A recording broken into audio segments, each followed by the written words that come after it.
All right, welcome back with yours truly, the voice, the DL Marshall, and it is all the funny, and I have with me none other, continuing conversation, all the funny with Bam Brown. And Bam, how can they catch you, man, on social media? Let me see. You can get at me on Facebook at Walter Bam Brown, and then Instagram. It's _Bam Brown. Right on. And do you have a YouTube or anything at all? Nah. Well, I'm working on Twitter though, man. Catch me on Twitter. I don't know what my Twitter name is. So just find me on Twitter. Walter Brown, Walter Bam Brown. We're out there. Hey, man, yeah, find a dude that look like me. Right. Man. Avatar, real person. Yeah, you know, man. you might talk with a stranger, then again, it could be him. Right. And on social media, I'm everywhere. Instagram, Facebook, Twitter, at the DL Marshall. That's at THEE DL Marshall. And on YouTube as well. All right, Bam. So now we're continuing in our conversation, man. Now, today's society is so sensitive. It's crazy. You know, you hear so many different communities say that they want to be created or considered equal. Not created, because they was already created by God. Right. But they want to be handled equally. Gotcha. They want to have equal rights. They want to be but then it seems like when it comes to the funny, exclude me off your equality.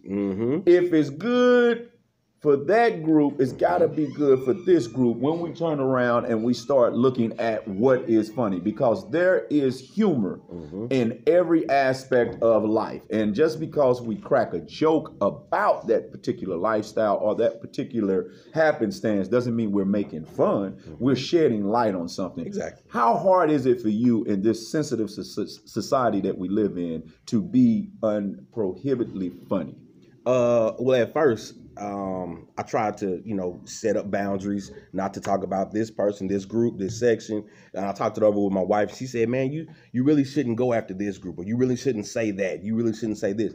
Until I met you. And you was like, man, push the envelope. Go for it. You know what I mean? And so we did a show, and we were listening to the other comics, and they was like, man, the audience don't get it. He's going too soft. Why don't he push it a little bit? So after I saw that, thought about that, man, I just started going, you know what I mean? And so I try to keep it with my family. That way I know I won't be stepping over any toes. Right. But I do have some stuff, man, where I may say the word retarded, or I may say gay. What is I may wrong say with retarded?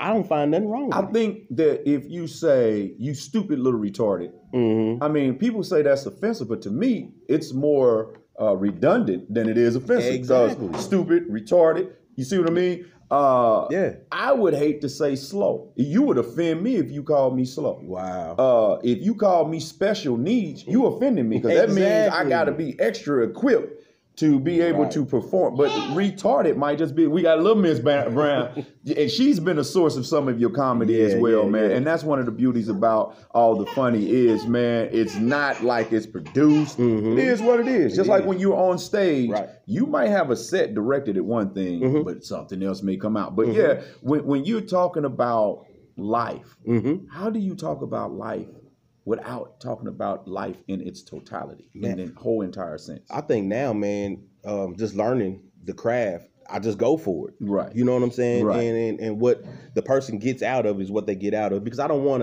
to not say anything or not make this person laugh to try to block this person's feelings. You know, you get what I'm saying? Or save his feelings or her feelings, So I just go, man. And if they don't like me, hey, don't buy a ticket to the next show. That's right. You know what I'm saying? But if you do like it, because 9 times out of 10, if the person that has the issue or the group, it's never the person you're talking about. Exactly. Never that group. They good. It's always the other person. Like, he shouldn't have said that about. Right. Hey, man, I'm saying it regardless. You take it how you want. You take it how you want. It's out there. Right. And like, coming up, when I was what they consider secular, but when I was just using all languages, I made sure that I talked about funny in everything. Right. So that if I talked about everybody's in that room, I don't offend nobody, or either I offend everybody. But either way, I'm digging after the funny. And pretty much I've learned that funny is more shock value than anything. If you can shock a person, it's like, oh my God. So it's something like, if it's funny, giggle, and now if you become redundant and keep beating a dead horse, now are you really trying to embarrass a group? And I think the longest I've ever been on one particular person is somebody that says something back heckler while we're on stage. But now, when we talk about now, is there anything particular you will not touch on stage? No. Not anymore. Right. No. If you in a wheelchair with one leg and one arm, man, I got to get you. You know what I mean? Right. I mean, I'm not going to go hard on you, but I mean, I'm going to notice you there. I'm going to let everybody know you're here. And I'm going to thank you for being at my show. Right. Thank you for providing this extra 7 minutes. You know, yeah. One thing I have learned is I try not to create a set of politics. Right. But in this administration of presidency, he makes it so hard not to gravitate to the obvious material. Yeah. So sometimes his buffoonery is so hard to overlook that I might stretch. But I would say, if anything, that might be one thing that is more divisive than it is to unify. But I mean, man, how can you tell me I can't crack a joke on the alphabet community when I have alphabets in my family? See what I'm saying? And if they're not offended, then you get over your offense. Right. Crackheads, alcoholics, I touch all that. Yeah.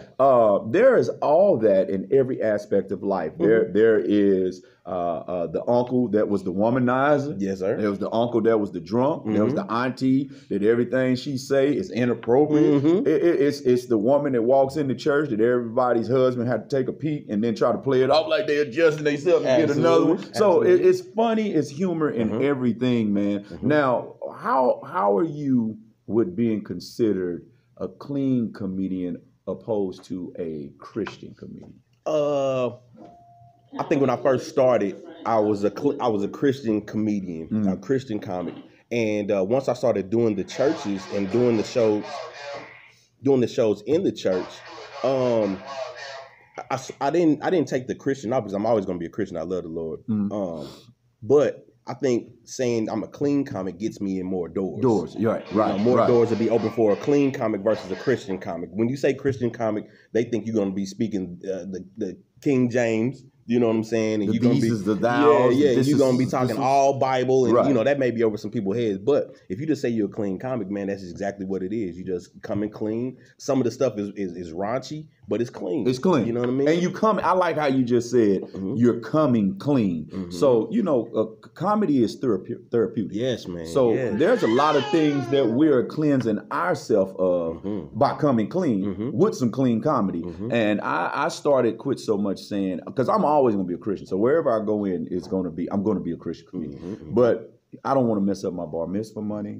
I don't want to mess up my Rastafari money. Exactly. I don't want to mess up any type of money. And the exposure to get in. Because once I'm in, I got you. There you go. So, yeah, man, it's just, we're All the Funny, new talk station that we've got, or I could say channel, which is partnered with Marsh Media Broadcasting Network Programming and Entertainment, as well as DL's Backstage Pass radio show, which you can catch me as your host on iHeart, Spotify, and all podcasting channels. And you can catch us on your local radio stations in your particular cities, which we're trying to add even more. So we got something coming up November 9th that we will talk about more in advertisement. You can catch this channel on Facebook and YouTube, All the Funny. You can go to Facebook, look up All the Funny. You can go to YouTube and look up episodes of All the Funny, and you will catch us right there. Man, I got Bam Brown here, and we're just talking All the Funny. What are some of the things that we will and will not talk about? How sensitive have the society have become? Since the society, man, is very, very sensitive. You can't talk about anything anymore without somebody having something to say about it, man. Right. And it's it's upsetting how soft the world is getting. Man, football is even soft now. Oh, you know what I mean? Because of the sensitivity of the nation. You know what I'm saying? And I think what's in leadership has created that line so thick that now it's even like people used to think things and be like, oh, how could he? I'll never go. But now it's like people are being boisterous just right there because they feel so empowered to be so separate or be so rude.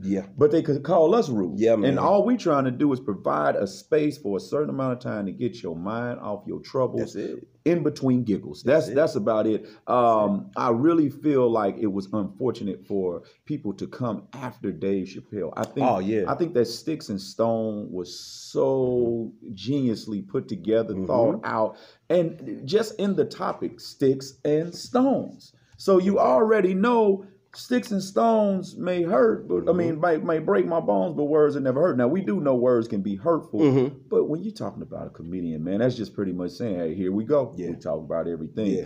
What do you feel about comedians that apologize for the jokes that they do? I don't think they should. I don't think they should, man. You took the time. You took sometimes years to come up with that material. You hit different comedy spots. You hit different stages, man. Just testing out your material, just for it to go on a main stage, and then have somebody criticize you, and then you apologize for all your work that you just put into it. Terrible. You know what I mean? So I just figure comedians need to keep doing what they're doing, man. Back in the day, I was listening to it was a radio station on XM or whatever, but listening to like old Red Fox, Pryor Murphy, and man, they use the words fag, homo, gay, N-word, N-word, in every segment of their show, man, and people was busting their guts open. Right. They couldn't survive now. And so now, and they still play those sets, you know what I mean, on the radio.